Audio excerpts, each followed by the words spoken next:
హల్లెలూయా. Good morning. ప్రభు దినము, పరిశుద్ధ దినము.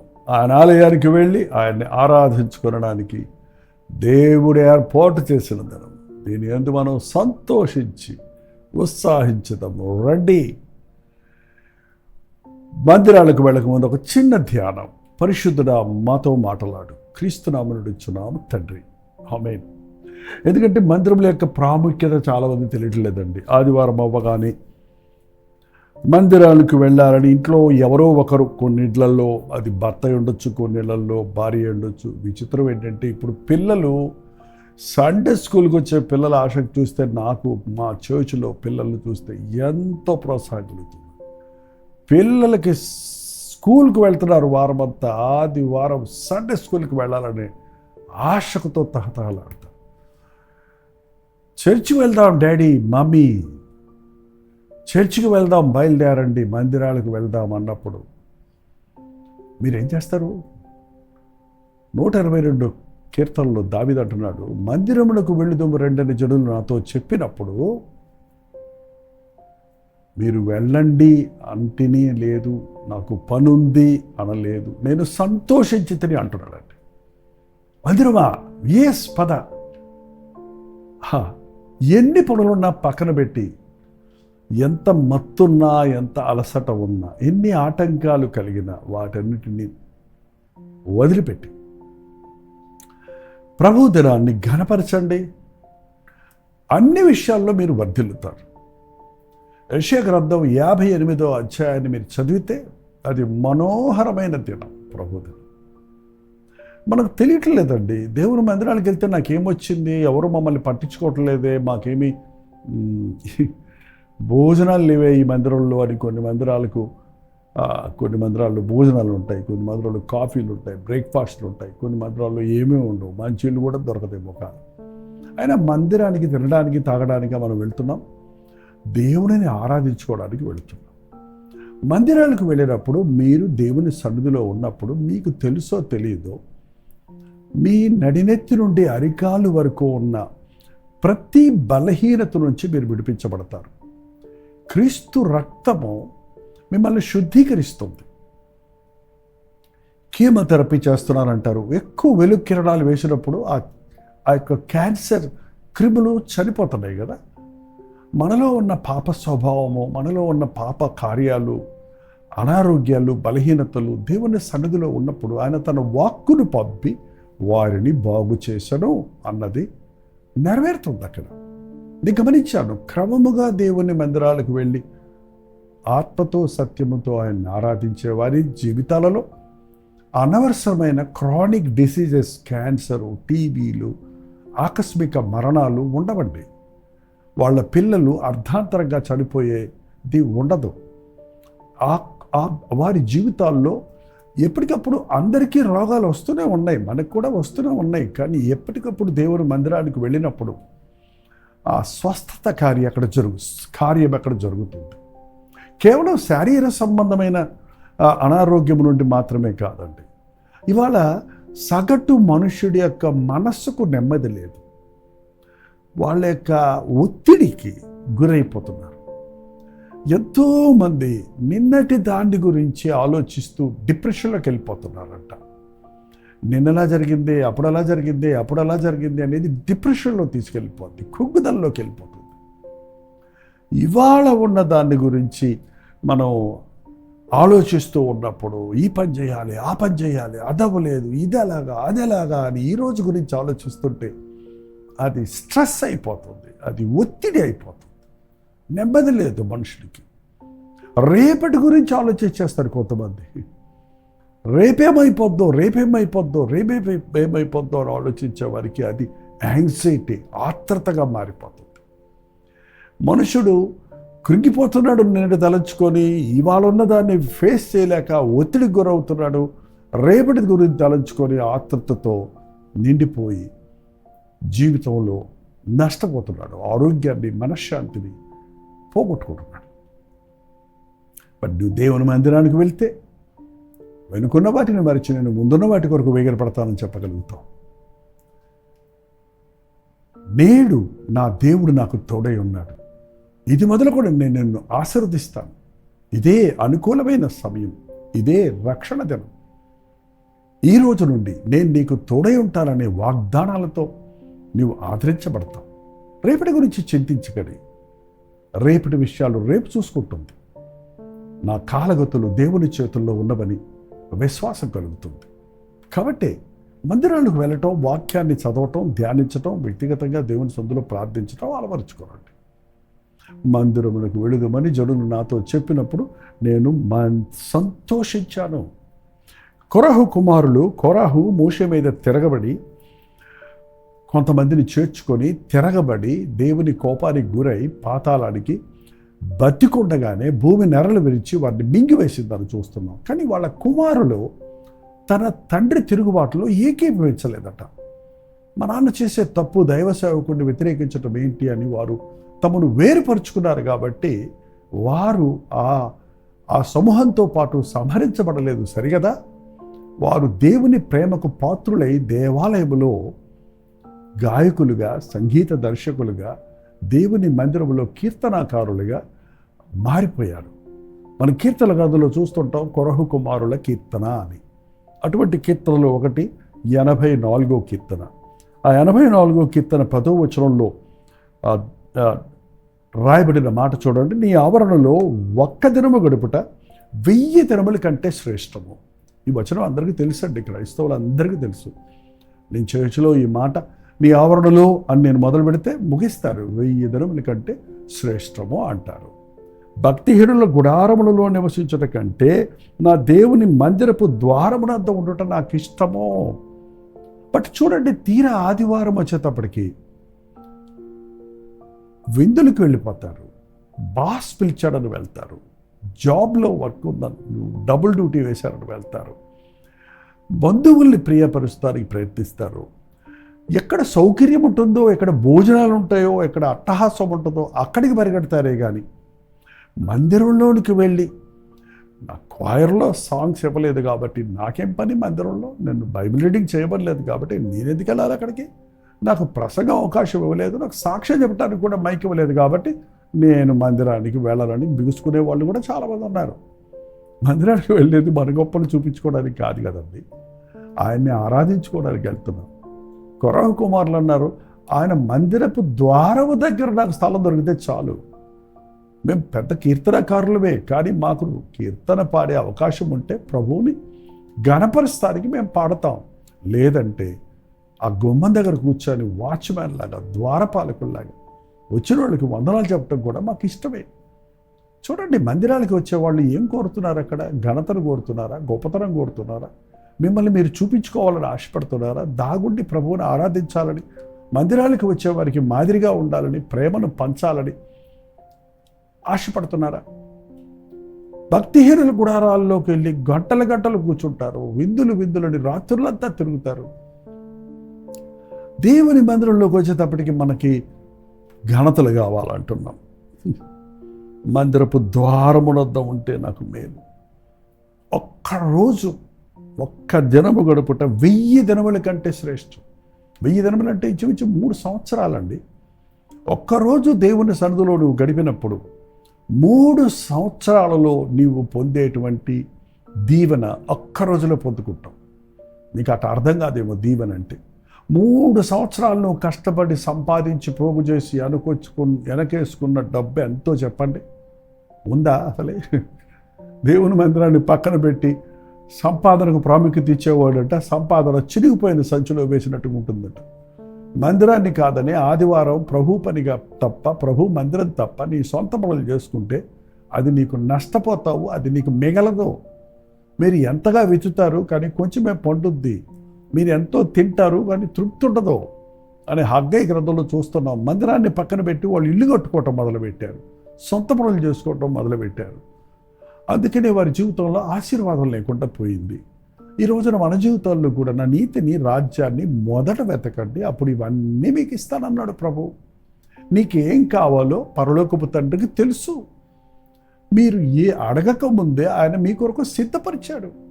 మన పిల్లలు పుట్టక ముందే ఇవాళ తల్లిదండ్రులు బిడ్డల కొరకు బొమ్మలు, ఆట వస్తువులు అవి కొనిపెడుతున్నారు. పిల్లలు పెరగక ముందే వాళ్ళ కొరకు, భవిష్యత్తు కొరకు వారు సిద్ధపడుతున్నారు.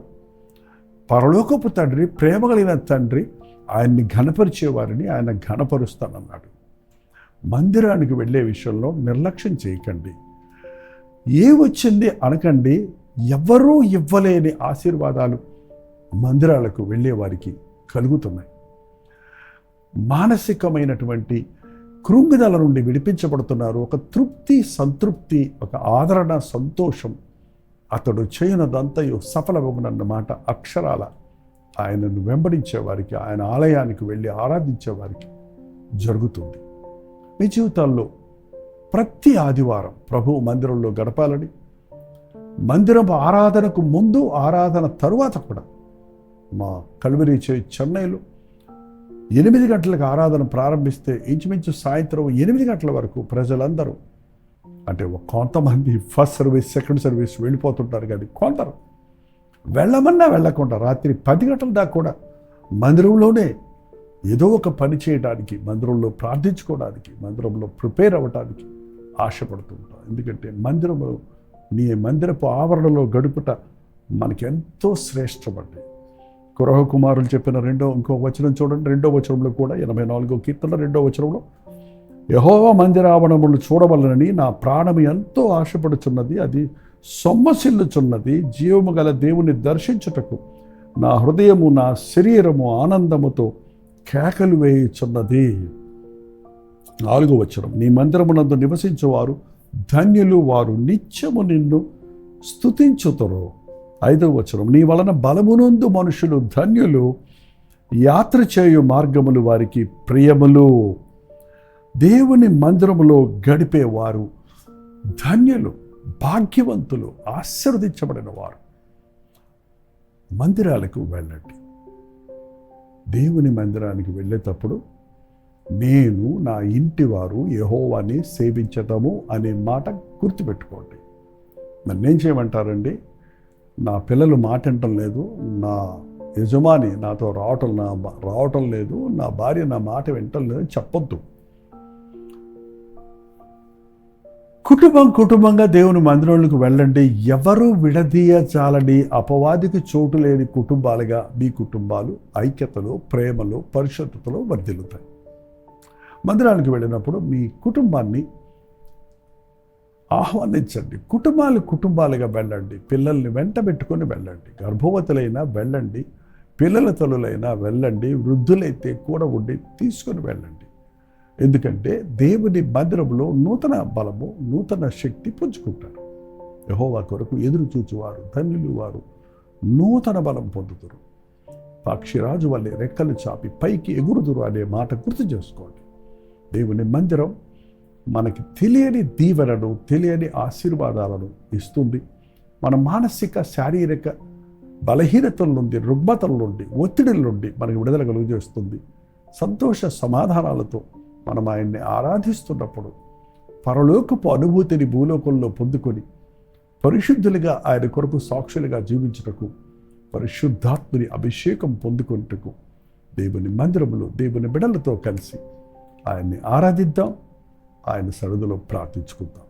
ప్రార్థన. పరిశుద్ధుడ, ప్రేమగల తండ్రి, దేవుని మందిరమును నిర్లక్ష్య పెట్టేవారిగా కాక దేవుని సన్నిధిని కోరువారిగా, కంటికి కనపడని, చెవికి వినపడని, హృదయములకు గోచరము కాని దీవెనలు మేము దేవుని మందిరంలో పొందుకుంటున్నామన్నది గుర్తించి శారీర, మానసిక, ఆధ్యాత్మిక అవసరతలన్నీ తీర్చగలిగిన నీ ఎదుట మేము కనబడాలనే ఆశతో నీ కనుదృష్టి మా మీద ఉండినట్లుగా నీ సన్నిధిలో నిలువబడి నీకు మొరపెట్టుకుంటూ సహాయం చేయండి. గొప్పలకో ఏదో దేవుని కొరకు చేయాలనో మేము మందిరాలకు వెళ్ళేవారిగా కాక సాగిలపడి నిన్ను ఆరాధించాలని, నిన్ను స్తుతించాలని, నీ సాక్షులుగా అభిషిక్తం అవ్వాలనే ఆశతో నీ మందిరాలకు వెళ్ళినట్లుగా ఇంటిల్లపాది నీ సన్నిధిలో గడిపి కుటుంబాలుగా నీ సాక్షులుగా బ్రతుకున్నట్లుగా ఈ పరిశుద్ధాత్మని కార్యాలు దినములలో జరిగించమని క్రీస్తు నామములో అడుగుచున్నాను తండ్రి,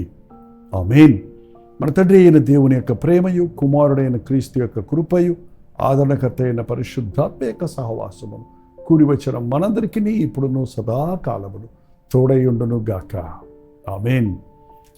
దేవుని స్తోత్రం. మీ ప్రార్థన వసతులు భారాలు 954041 నెంబర్కి, ఇతర దేశాల్లో ఉంటే 9100 నెంబర్ తెలియజేస్తున్నాడు. మీ పక్షంలో మేము ప్రార్థిస్తున్నాం. తప్పక ప్రభువు మీకు సాయం చేస్తాడు.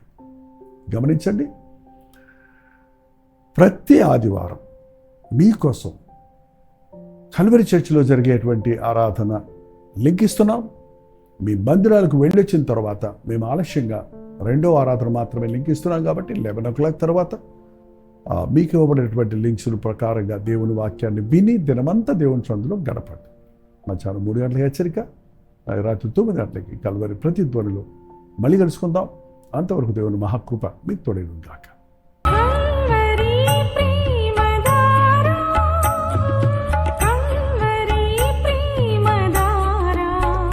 కల్వరి ప్రేమధార అనే మా ద్విమాస పత్రికను ఈ మధ్య త్రైమాస పత్రిక అంటే 3 నెలలకి ఒక్కసారి మాత్రమే ప్రింట్ చేయగలుగుతున్నాం. మరి గత 40 సంవత్సరాల పైబడి కొనసాగుతున్న ఈ పత్రికను ఆపు చేయటం ఇష్టం లేక దీన్ని త్రైమాస పత్రికగా మార్చున్నాం. మీరు కల్వరి ప్రేమధార పత్రికను చదువుతున్నారా? ఒక ఉచిత పత్రిక కావాలంటే ఇవ్వాలే మీ పేరు, చిరునామా, అడ్రస్తో పాటు ఇంటి నెంబర్తో పాటు క్లియర్గా పంపించండి. తప్పకుండా ఒక ఉచిత పత్రికను మీకు పంపిస్తాం.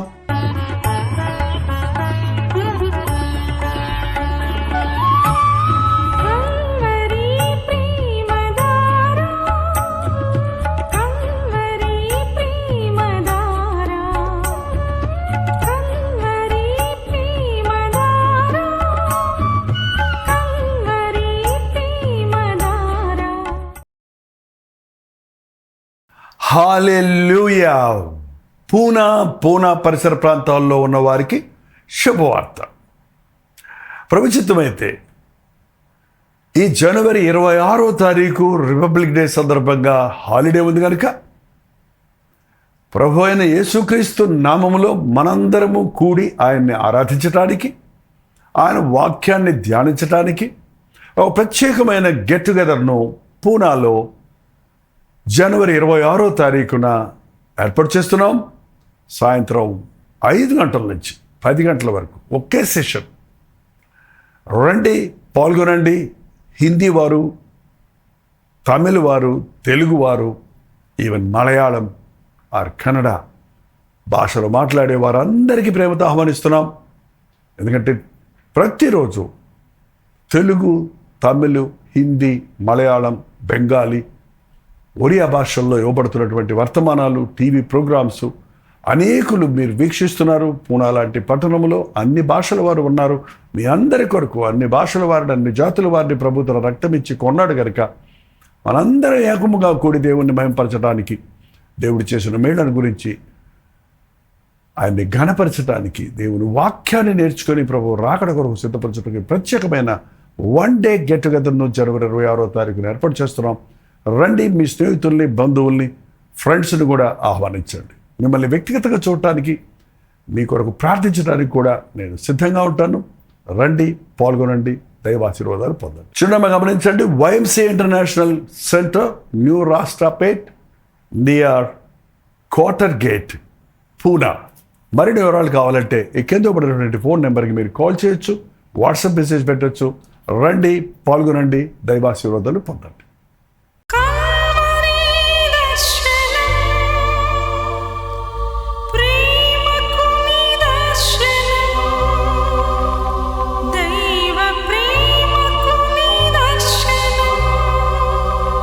తెలుగు, తమిళ, హిందీ, మలయాళం, బెంగాలీ, ఒరియా అనే 6 భాషల్లో టెలివిజన్ ప్రోగ్రామ్స్ కొనసాగుతూనే ఉన్నాయి.